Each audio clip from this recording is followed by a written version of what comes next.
17/17/2026 నాటికి సంబంధిత ఇంజనీర్లు రికార్డ్ చేస్తే అధ్యక్ష మేము ఇచ్చింది ఇప్పుడు పేమెంట్ చేసింది 32,58,00,000 రూపాయలు పేమెంట్ కూడా చేయడం జరిగింది అధ్యక్ష. ఇందిర మహిళా శక్తి భవనాలు ఒక్కొక్క జిల్లాలో 5 కోట్లతోటి మహిళలందరూ అక్కడ సమావేశాలు కావడానికి కానీ వాళ్ళు ఏదైనా షాప్స్ కోసం ఆన్లైన్ అట్లాంటిది కూడా పెట్టుకోవడానికి కానీ ఇవన్నీ ఉండాలనే ఉద్దేశంతో వాళ్ళ ఐక్యతకు అది ఉపయోగపడాలని ఏర్పాటు చేయడం జరుగుతుంది అధ్యక్ష. నిధులు కూడా ఇస్తా ఉన్నాం అధ్యక్ష. అవి అంటే ఆ వర్క్స్ కంప్లీట్ అయిన కొద్దీ మేము నిధులు ఇచ్చుకుంటూ వస్తా ఉన్నాం అధ్యక్ష.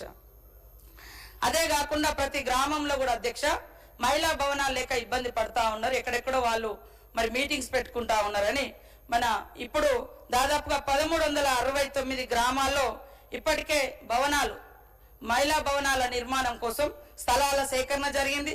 కొన్ని గ్రామాలలో శంకుస్థాపనలు కూడా అయిపోయినాయి అధ్యక్ష. ఆ వర్క్స్ కూడా స్టార్ట్ చేయడం జరుగుతుంది అధ్యక్ష. అట్లనే కళ్యాణ లక్ష్మి కూడా డబ్బులు రావడం లేదు, పిల్లలు పుట్టినాక వస్తున్నారు అది అని అన్నారు అధ్యక్ష.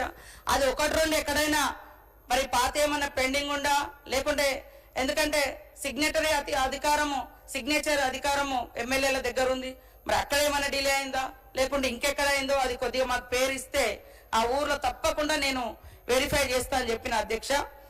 అదే విధంగా ఈరోజు ఈ ఆర్థిక సంవత్సరంలో ఎస్సీ ఎస్టీ బీసీలకు 5,486 కోట్లను కళ్యాణ్ లక్ష్మి షాదీ ముబారక్ కింద విడుదల చేస్తే అధ్యక్ష ఇప్పటి వరకు 3,484 కోట్లు మరి ఖర్చు చేయడం జరిగింది అధ్యక్ష. ఈ స్కీమ్ కింద దాదాపుగా 1,53,000 మంది దరఖాస్తు చేసుకున్నారు అధ్యక్ష ఈ 25-26 ఇయర్ లో. కాబట్టి కళ్యాణ లక్ష్మికి ఎక్కడ మేము కొరత గాని ఆపడం గాని లేదు అధ్యక్ష. ఈ అభియోగం కూడా మా మీద మోపడం సరైనది కాదని తెలియజేస్తా ఉన్నాను అధ్యక్ష. అదే విధంగా ఇంకా వాళ్ళ హయాంలో కూడా నా దగ్గర మా వాళ్ళు ఇచ్చిర్రు, లగ్గమాయే పిల్లలు పుట్టే ఇంతవరకు చెక్కు రాదే అని 2021లో కళ్యాణ్ వివిధ పేపర్లలో కూడా కథనాలు వచ్చినాయి అధ్యక్ష. కాబట్టి ఎక్కడన్నా సాంకేతికంగా లేదన్నా ఎవరన్నా లేజీగా అంటే పట్టించుకోకుండా సంతకం పెట్టకపోవడమో లేదా ఇంకేదన్నా ప్రాబ్లం అయితే తప్ప నిధులు మేము సఫిషియెంట్ గా ఈ యొక్క కళ్యాణ్ లక్ష్మి షాదీ ముబారక్ కోసం కేటాయించడం జరిగింది అధ్యక్ష. అదే విధంగా చేయుత పెన్షన్లు కూడా మరి లక్షలలో తొలగించడం జరిగింది, కొత్త పెన్షన్లు ఇవ్వడం లేదు అని అనడం జరిగింది అధ్యక్ష. ఎక్కడ అన్యాయంగా మేము పెన్షన్లను తొలగించలేదు అధ్యక్ష. వాళ్ళు మరణించి ఉంటే వెరిఫై చేసి మేము ఆ పెన్షన్లను తొలగించడం జరిగింది అధ్యక్ష. కొంతమంది 2 పెన్షన్లు కూడా తీసుకుంటా ఉన్నారు అధ్యక్ష. ఇటు వేరే ఉద్యోగంలో ఉండి రిటైర్డ్ అయిన బెనిఫిట్స్ కావచ్చు, ఇటు ఇంకొక పెన్షన్. అంతే తప్ప మాకు ప్రజల మీద అలాంటి విద్వేషం గాని కక్షపూరితం గాని ఎట్టి పరిస్థితుల్లో లేదు. కాకపోతే ఒక ఇంటికి ఒక పర్సన్కే 2 పెన్షన్లు కాకుండా దాన్ని మేము ఈ మధ్య కాలంలో వెరిఫై చేసుకుంటూ 1-2 సార్లు అది ఆలోచన చేసే తీసిరు తప్ప వేరే ఉద్దేశంగా అక్కడ ఉన్న మా సిఓ గారికి గాని మాకు గాని ఎలాంటి విద్వేషము వ్యతిరేక అభిప్రాయం లేదు. కొత్త పెన్షన్లు కూడా మేము ఇచ్చినాం అధ్యక్ష. ఆడ ప్రజావాణిలో వచ్చేటువంటి అప్లికేషన్లు లేదా ఎవరైనా ఎమ్మెల్యేలో మంత్రులు మరి సంబంధిత శాఖకు పంపించినప్పుడు ఈ 2 years లో నా దగ్గర ఉన్న ఇన్ఫర్మేషన్ అధ్యక్ష దాదాపుగా 1,00,000 మందికి కొత్త పెన్షన్లు ఇవ్వడం జరిగింది. ఆ ప్రజావాణిలో కూడా వచ్చినాయన్ని కూడా వెరిఫై చేస్తూ కలెక్టర్లకు పంపిస్తా ఉన్నాం. వాళ్ళు పంపిన ఇక్కడ మా సిఓ దివ్యాదేవరాజన్ గారు మరి వెరిఫై చేసి ఇవ్వడం జరిగింది అధ్యక్ష. 1,00,000 పెన్షన్లు మీకు ఎవిడెన్స్ కావాలంటే ఏ ఊర్లో కొత్తగా ఇచ్చినాం అనేది కూడా మేము చూపిస్తాం అధ్యక్ష. అదే విధంగా వచ్చే 2 years లో ఇప్పుడు ఈ ఇయర్ లో మరి ఒక 2 లక్షలు అదనంగా ఈ 1 lakh తో పాటు ఈ 2 లక్షలు కూడా ఇస్తామని దానికోసం కూడా ఇప్పటికే మనము బడ్జెట్ లో పెట్టడం జరిగింది అధ్యక్ష. ఈ రోజు మా బీజేపీ సోదరులు కూడా చాలా గొప్పగా పెన్షన్ల గురించి మాట్లాడుతున్నారు. గత 12 సంవత్సరాలుగా ప్రజల యొక్క అవసరాలు పెరుగుతున్నాయి, మరి రేట్లు పెరుగుతున్నాయి, బడ్జెట్ పెరుగుతుంది, అన్ని పన్నుల వసూళ్ల రూపం పెరుగుతుంది కేంద్రం నుంచి. కానీ రాష్ట్రాలకు ఇవ్వాల్సినటువంటి మరి ఆ పెన్షన్ గదే 200, గదే దివ్యాంగుల 300 గవే మరి ఇవ్వడం జరుగుతుంది అధ్యక్ష. వాళ్ళు సంవత్సరానికి అంటే నెలకు మనకు చూస్తే ఈ రోజు కేవలం 6,81,000 613 మందికి మరి ఇంతమందికే వాళ్ళు ఇచ్చే పెన్షన్ వర్తిస్తుంది. అది కూడా 2.23% మాత్రమే అధ్యక్ష. మిగిలిన 98% రాష్ట్రమే భరిస్తుంది. కాబట్టి దయచేసి రాష్ట్రాల మీదనే మొత్తం భారం మోపడం కాకుండా ఖచ్చితంగా ఏదైతే 2014 అప్పుడు ఆ 200-300 ఉండే దివ్యాంగులది కానీ లేదా ఓల్డేజ్ వాళ్ళది కానీ అదే కంటిన్యూ అవుతుంది అధ్యక్ష. దాన్ని ఖచ్చితంగా కనీసం 1000 రూపాయలకు పెంచి కేంద్ర ప్రభుత్వం ఇస్తే బాగుంటుందని ఈ సందర్భంగా తెలియజేస్తా ఉన్నాను అధ్యక్ష. అదేవిధంగా మా మాజీ ఫైనాన్స్ మినిస్టర్ గారు సోదరులు హరీష్ అన్న గారు ఈ ఇందిరా భరోసా ఇవ్వడం లేదు, ఆత్మీయ భరోసా అని అనడం జరిగింది అధ్యక్ష. వాస్తవానికి దీనికి కూడా రకరకాల రీజన్స్ మరి ఇబ్బందులు మా ఫైనాన్స్ మినిస్టర్ గారు డిప్యూటీ సీఎం గారు చెప్పడం జరిగింది. అయినప్పటికీ కూడా 6000 రూపాయల ఆత్మీయ భరోసాను మేము ప్రారంభించినాం అధ్యక్ష. దీని కింద సుమారు 84,000 మందికి 50,33 లక్షలు లాస్ట్ మొన్న కాకుండా అంత ముందు అంటే ఈ బడ్జెట్ లోనే ఇచ్చినాము. కానీ అవి ఇంకా పూర్తిగా కంప్లీట్ చేయలేకపోయినాం అధ్యక్ష. అదే అంటే ఇచ్చినాము, అది ఫస్ట్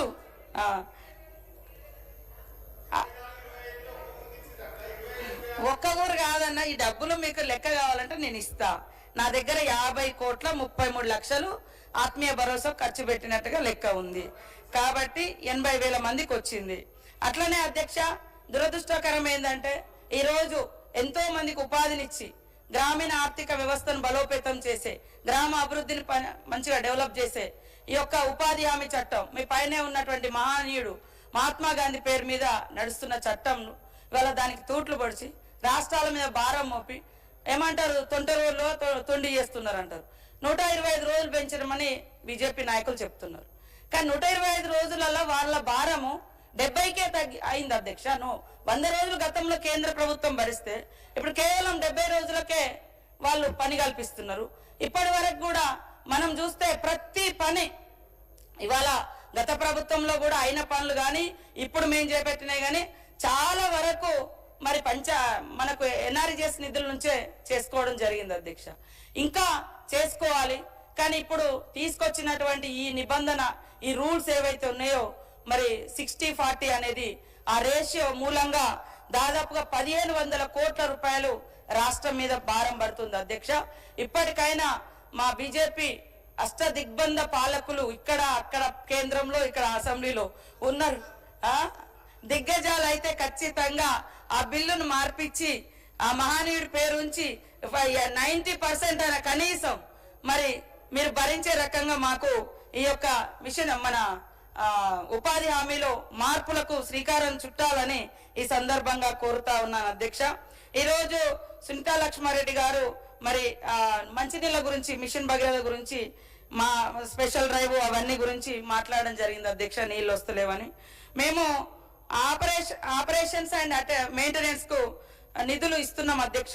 ఇప్పటికీ 450 కోట్ల రూపాయలు ఖర్చు చేయడం జరిగింది అధ్యక్ష. ఎందుకంటే మేము వచ్చినప్పుడు 2023లో వాస్తవానికి చాలా డ్రై ఏరియా ఉండే అధ్యక్ష. మొత్తము ఎక్కడికక్కడ నీటి సోర్స్ ఉన్నటువంటి మనం మిషన్ భగీరథ నీళ్ళు వచ్చే ప్రాంతాలు కూడా డ్రై అవుతుంటే వాస్తవంగా నేను చాలా టెన్షన్ పడ్డా అధ్యక్ష. ఎందుకంటే నాకు ఈ శాఖ ఇచ్చిర్రు, మంచినీళ్ళు లేవు, మరి ఏంటిదని. అప్పుడు మా సెక్రటరీగా ఉన్నటువంటి ప్రిన్సిపల్ సెక్రటరీగా ఉన్న సుల్తానియా గారు, ఈఎన్సీగా ఉన్న మా ఈఎన్సీ గారు, మరి కృపాకర్ రెడ్డి గారు, వీళ్ళిద్దరు ఊర్లను కూడా తిప్పినాం అధ్యక్ష ఎక్కడెక్కడ ప్రాబ్లం ఉందని. ఆ ప్రాబ్లం రాకుండా ఉండడం కోసం మేము స్పెషల్ డ్రైవ్లు కూడా పెట్టి మరి ఆ రోజు అత్యధికంగా కూడా నిధులు దాదాపుగా 210 కోట్లకు పైగా నిధులు కూడా ఇవ్వడం జరిగింది అధ్యక్ష. బోర్లు వేయించినాం, లోకల్ గా ఉండే సోర్స్ వాడుకున్నాం. ఎక్కడైనా ఈ పైప్ లైన్ కనెక్టివిటీ బ్రేక్ అయి ఉంటే వాటికి కూడా నిధులు ఇవ్వడం జరిగింది. స్పెషల్ డెవలప్మెంట్ ఫండ్ కింద సీఎం గారు కూడా నియోజకవర్గానికి 10 కోట్లు 5 కోట్లు అట్లా కూడా రిలీజ్ చేస్తే వాటిలలో కూడా ఎక్కువ మంచినీటి కోసమే వాడుకోవడం జరిగింది అధ్యక్ష. అదే విధంగా సిర్పూర్ కాగజ్ నగర్ లో 50% ఇండ్లకు కూడా నీళ్లు రావడం లేదని అన్నారు అధ్యక్ష మా హరీష్ గారు. ఈ సిర్పూర్ నియోజకవర్గంలో 363 గ్రామీణ ఆవాసాలకు కొమ్రం భీం రిజర్వాయర్ నుండి మరి దాదాపుగా అక్కడి నుండే ప్లాంట్ శుద్ధి ద్వారా తాగునీరు అందిస్తా ఉన్నాం అధ్యక్ష. సిర్పూర్ నియోజకవర్గంలో గ్రామీణ ఇండ్లు 56,755 ఇండ్లు ఉంటాయి అధ్యక్ష. ఇప్పుడు సరే మిషన్ భగీరథ కావచ్చు, లోకల్ సోర్స్ కావచ్చు, లోకల్ గా ఇంకా అన్ని రకాలే వాడుకొని దాదాపుగా 52,233 ఇళ్లకు నల్లా కనెక్షన్లు ఇవ్వడం జరిగింది అధ్యక్ష. వాస్తవానికి ఇంకా కొన్ని నీళ్లు లేని కాడ మేము స్పెషల్ గా కనెక్టివిటీ లేని కాడ కొన్ని మిషన్ భగీరథ కూడా చాలా ఊర్లలో కనెక్షన్స్ లేకుండా ఉండే అధ్యక్ష. దాని ద్వారా ఈ రోజు లోకల్ గా బోర్లకు కూడా మేము అవకాశం ఇచ్చినాం అధ్యక్ష. గతంలో మిషన్ భగీరథలో వాస్తవానికి బోర్లు వేయొద్దని మీరు గత ప్రభుత్వం ఆదేశించింది. కానీ అన్ని ఇబ్బందులు ఉన్నా కూడా ఈ రోజు మేము బోర్లు వేయించి గ్రిడ్ లో కూడా అంతరాయం వచ్చిన కాడ కూడా అది టైం పడుతుంది అనుకుంటే అక్కడ కూడా బోర్లు వేయించి మరి మోటార్ల ద్వారా కూడా నీళ్లు అందిస్తా ఉన్నాం. ఓపెన్ వెల్ ఓపెన్ చేసిన అధ్యక్ష. గతంలో చాలా వరకు కూడిపేశారు. అది కూడిపడం అనేది చాలా ఇబ్బందికరమైన సిచ్యువేషన్ అధ్యక్ష. కానీ అట్లా కూడిపకుండా మేము ఆ నీళ్లు కూడా మరి ఓపెన్ వెల్స్ గాని ఇతరత్ర సింగిల్ ఫేజ్ ద్వారా గాని ఇవన్నీ అందిస్తా ఉన్నాం అధ్యక్ష. అదే విధంగా గౌరవనీయులు హరీష్ రావు గారు బీఆర్ఎస్ నాయకులు మిషన్ భగీరథ సంబంధించి minimum draw down levels maintain చేయాలి, కానీ ప్రభుత్వం మరి చేయట్లేదని అన్నట్టుగా నా దృష్టికి వచ్చింది అధ్యక్ష. ఈ విధమైన వాస్తవానికి మేము అన్ని కూడా మెయింటైన్ చేస్తా ఉన్నాం. ఇప్పుడు ఏదైతే సింగూర్ రిజర్వాయర్ లో 7.5 టీఎంసీల నీరు ఉంది అధ్యక్ష, దాన్ని మెయింటైన్ చేయాలని ఆదేశించడం జరిగింది. భవిష్యత్తులో అట్లాంటి ఇబ్బంది కూడా ఏం రాకుండా మేము చర్యలు చేపట్టడం జరుగుతుంది అధ్యక్ష. ఈ మధ్య కాలంలో మా దృష్టికి వచ్చింది అధ్యక్ష, మరి శ్రీశైలంలో విద్యుత్ ఉత్పత్తి జరుగుతుంది, నీళ్లు మరి మొత్తం డ్రై అంటే సింక్ అయిపోయే పరిస్థితి ఉంది, మంచినీటి వ్యవస్థ ఇబ్బంది అవుతుంది అని తెలియగానే మరి నేను మా మంచినీటి శాఖ అధికారులు ఉత్తమ్ కుమార్ రెడ్డి గారితో సంబంధిత శాఖ ఇరిగేషన్ మార్చులతోటి మాట్లాడి వెంటనే అది జరగకుండా కూడా అంటే ఆపివేయడం జరిగింది అధ్యక్ష. Drinking water is the primary need అనే ఉద్దేశంతో అధ్యక్ష. కాబట్టి ఓఎండ్ఎం బకాయిలకు సంబంధించి కూడా అధ్యక్ష మా ప్రభుత్వం వచ్చినాక డిసెంబర్ నాటికి గత ప్రభుత్వం దాదాపుగా 750 కోట్లు ఏజెన్సీలకు బకాయి పెట్టిపోవడం జరిగింది అధ్యక్ష. దానివల్ల కొద్దిగా సాలరీస్ గాని మరి ఇతరత్ర నీటి శుద్ధి ఐటమ్స్ కొని కెమికల్స్ లాంటి కొనుగోలు ఇబ్బంది అయినప్పటికీ మరి వాటిని దృష్టిలో పెట్టుకొని 2023 డిసెంబర్ నుంచి 25 మార్చి వరకు మా ప్రభుత్వము 515.86 కోట్లను చెల్లించడం జరిగింది అధ్యక్ష. అదే విధంగా 2025-26 ఆర్థిక సంవత్సరంలో 478 కోట్ల 28 లక్షలను విడుదల చేయడం జరిగింది అధ్యక్ష. ఇవన్నీ మెయింటైన్ చేయడం కోసం గాని వాళ్ళ సాలరీస్ కోసం గాని. అదే విధంగా తాగునీటి మరమ్మతులు కూడా ఎప్పటికప్పుడు మేము చేపడుతున్నాం అధ్యక్ష, ఎలాంటి ఇబ్బంది లేకుండా. కానీ అక్కడక్కడ రోడ్ల నిర్మాణం గాని లేదా ఇతరత్ర బ్రేక్స్ రావడం తోటి కొంత ఇబ్బంది అవుతుంది. అదే కాకుండా మేము ట్రైబల్ ఏరియాలో పనిచేసేటువంటి ఎమ్మెల్యేలుగా అక్కడ నుంచి వచ్చినటువంటి ఎమ్మెల్యేలుగా చూసినప్పుడు చాలా విలేజ్లలో మరి గూడాలలో కావచ్చు, తండలలో కావచ్చు, డీప్ ఫారెస్ట్ లో ఉండేటువంటి ఇప్పుడు అచ్చంపేట ఆ ప్రాంతంలో చెంచుపేటలు కావచ్చు, అక్కడ దాకా మిషన్ భగీరథ పైప్ లైన్ వెళ్ళలేదు సార్. దాంతో ఖచ్చితంగా ఇప్పుడు నేనైతే లాస్ట్ ఇయర్ మేము మా ఊర్లలో నుంచి డీప్ ఫారెస్ట్ లో ఉన్నటువంటి ఊర్లకు వాటర్ ట్యాంకర్లు పెట్టి అక్కడికి ట్యాంకర్స్ ద్వారా నీళ్లు పంపించి అక్కడ ఉన్న వాటిని నింపించి ఆ సమ్మర్ అట్లా వెళ్ళదీసినాం అధ్యక్ష. కానీ ఇటు మాకు మళ్ళీ ఇప్పుడు మేము ఆ కనెక్షన్ ఇవ్వాలన్నా కూడా ఆ విలేజ్ డీప్ ఫారెస్ట్ లో ఉన్నాయి, గత ప్రభుత్వం ఇవ్వలేదు. కాబట్టి ఇప్పుడు బోర్లు వేయాలన్నా కూడా మాకు ఆటంకమే ఉంది అధ్యక్ష. నేషనల్ వైల్డ్ లైఫ్ కింద ఇవన్నీ ఇప్పుడు అచ్చంపేట గాని ఇటు ఆదిలాబాద్ కవ్వాల్ ప్రాజెక్ట్ గాని మాది ఎటు నాగరం అభయారణ్యం గాని ఇట్లా ఇబ్బంది అవుతుంది. కాబట్టి దీన్ని కూడా మేమందరం పరిష్కరించుకునేందుకు మరి కృషి చేస్తా ఉన్నాం అధ్యక్ష. అదే విధంగా డ్రింకింగ్ వాటర్ కు సంబంధించి అధ్యక్ష గత ప్రభుత్వము తీసుకొచ్చినటువంటి అప్పులలో నాబార్డ్ కావచ్చు, అడ్కో కావచ్చు 27,838.45 కోట్ల రుణాలు పొందింది అధ్యక్ష. ఇప్పటి వరకు మా ప్రభుత్వం వచ్చిన తర్వాత 9,319 కోట్ల రూపాయలు దాదాపుగా పైన చెల్లించడం జరిగింది అధ్యక్ష. అసలు 5,621 కోట్ల రూపాయలు మనం ఇప్పటి వరకు చెల్లించడం అధ్యక్ష. మరి వడ్డీ ఏమో 3,03,000 689 కోట్లు వడ్డీ కూడా చెల్లించడం జరిగింది అధ్యక్ష.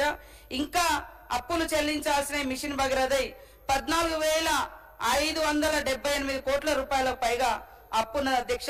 ఈ రుణాల కాల పరిమితి కూడా 12 సంవత్సరాలు అధ్యక్ష మిషన్ భగీరథై. కాబట్టి ఈ చివరి వాయిదా ఎప్పుడంటే ఫైనాన్షియల్ ఇయర్ లో 2033-34లో మిషన్ భగీరథ మీద ఉన్నటువంటి మరి ఈ అప్పు తీరుతుంది అధ్యక్ష. కాబట్టి ఈరోజు ఇంకా మేము ఈ కొత్తగా అసలు కొత్త ఏం పనులు చేపట్టలేదు మిషన్ భగీరథలో కానీ డ్రింకింగ్ వాటర్లో కానీ ఇటు పాల్వాయి హరీష్ గారు మేడం సునీత గారు వీళ్ళందరూ మాట్లాడినారు అధ్యక్ష. గత 2 ఏళ్లలో కొత్తగా 563 కోట్ల 31 లక్షలతో కొత్త పనులకు నిధులు కేటాయించిన అధ్యక్ష. అదే విధంగా మరి ఓఎండ్ఎం నిమిత్తం కూడా 661 కోట్లు కేటాయించడం జరిగింది అధ్యక్ష. అదే విధంగా ఇంకా మరి ఊట్నూరు లాంటి ప్రాంతాలలో ఆసిఫాబాద్ అట్లాంటి ప్రాంతాలలో దాదాపుగా 975 నివాసాలకు తాగునీటి సరఫరాలో ఇబ్బందులు ఉన్నాయి. ఆ గ్రిడ్ పనిచేయడం లేదు, లేదా చాలా ఊర్లలో మంచినీళ్లు మిషన్ భగీరథ నీళ్లు తాగడానికి కూడా ఇబ్బంది పడుతుంటే ఇప్పుడు స్పెషల్ డ్రైవ్ కూడా పెట్టడం జరిగింది అధ్యక్ష. అక్కడ కూడా ఆదిలాబాద్ కూడా గౌరవ ముఖ్యమంత్రి గారు మరి రాగానే అక్కడ ఒక 60 కోట్లతోటి నీళ్లు ఇవ్వడం ఆ ప్రాజెక్ట్ ఇచ్చినాం అధ్యక్ష, పైప్ లైన్ ప్రాజెక్టు. అట్లనే జనగాం, గజ్వేల్, మేడ్చల్, ఆలేరు మరియు భువనగిరి సెగ్మెంట్లలో చాలా పనులు మిషన్ భగీరథ పనులు పెండింగ్ ఉంటే 210 కోట్ల రూపాయలు కొత్తగా ఇవ్వడం జరిగింది అధ్యక్ష. బాల్కొండ సెగ్మెంట్ లోని కామారెడ్డిలో మరి మంచినీటి వ్యవస్థ మెరుగుదల కోసం 195 కోట్లను ఇవ్వడం జరిగింది అధ్యక్ష. కాబట్టి చాలా ఊర్లలో నీటి సమస్య ఉన్నప్పటికీ ఎప్పటికప్పుడు మేము లాక్షి పెట్టి పొద్దున సాయంత్రం అధికారులు మానిటరింగ్ చేస్తూ నేను కూడా ఈ 2 మాసాలలోనే దాదాపు 5 సార్లు మీటింగ్లు పెట్టడం జరిగింది అధ్యక్ష మంచినీటి సమస్య మీద. కాబట్టి మనము ఎక్కడ నిర్లక్ష్యం చేయడం లేదు అధ్యక్ష. పండుగలు గాని, జాతరలు గాని, మేడారం గాని, శివరాత్రి గాని ఇట్లాంటి ఉన్న కాడ అదనంగా ఎక్కువ వాటర్ మరి ఇచ్చే విధంగా బల్క్ వాటర్ ఇచ్చే విధంగా కూడా కృషి చేయడం జరుగుతుంది అధ్యక్ష.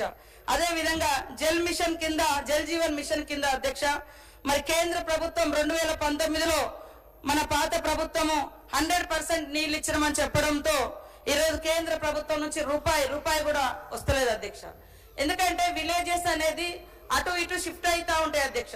పునరావాసం కింద మేఘల్ ఘాటు, ఉదాహరణకు పోచంపాడు కింద కట్టినటువంటి ఊర్లు, కొండ పోచమ్మ కాడ ఇట్లాంటి కొన్ని వాళ్ళకు కూడా తెలుసు అధ్యక్ష. సిద్దిపేట అట్లా ఊర్లు షిఫ్ట్ అవుతున్నాయి.